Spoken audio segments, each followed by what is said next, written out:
బాబు ఒక దైవ ప్రార్థన గురుగారు ప్రార్థన గుర్తుగా తెలుసుకున్నాం. ఇప్పుడు మనం పాడవలసింది ఏమిటయ్యా? ఈ దుర్గాదేవి జీవిత చరిత్ర కలగా చెప్పాలండి చూడమ్మా, దుర్గాదేవి ఎలా పుట్టిందో ఎలా పెరిగిందో మన ఆంధ్రాలో కోనసీమలో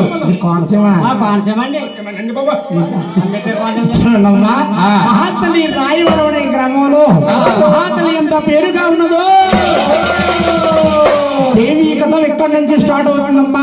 అన్నాశల్యులు అన్నాశ్రములు సభాప్రోజులందరూ కూడా అవి చేసి ఏకాంధ్రమతో వృక్షతో అందరూ కూడా గోవింద నామస్వరం సరించారండి. దుర్గామల్లేశ్వరి మాత గోవింద. ఏమంటే గురి గారు మీరు పోయిందో అనమన్నారా? వీళ్ళందరూ అన్నారండి పోయిందో. ఏం పోయి భోజనాల టిఫిన్లే భోజనాల టిఫిన్లు సంతగా తీసారండి. ఏం పోయింది బాబు? వీళ్ళందరికీ ఏం పోయి అనుకున్నారండి చెప్పమంటారా? ఆరణీకు మా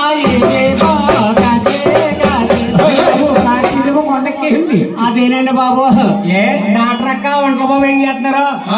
తర్వాత నల్ల పిల్ల తెల్ల పిల్ల కలిసి ఒకళ్ళే ప్రేమించారండి. వాళ్ళిద్దరు కలిసి ఎవరు పెళ్లి చేసుకుంటారో ఏంటో. ఈ మధ్య కొత్తగా కూడా వచ్చిందండి. అదేనండి దిమ్మముడి. బ్రహ్మముడి. మరి ఇంకోటి వచ్చిందండి. ఏంటి? అయ్యే మొగుడి రేకులు.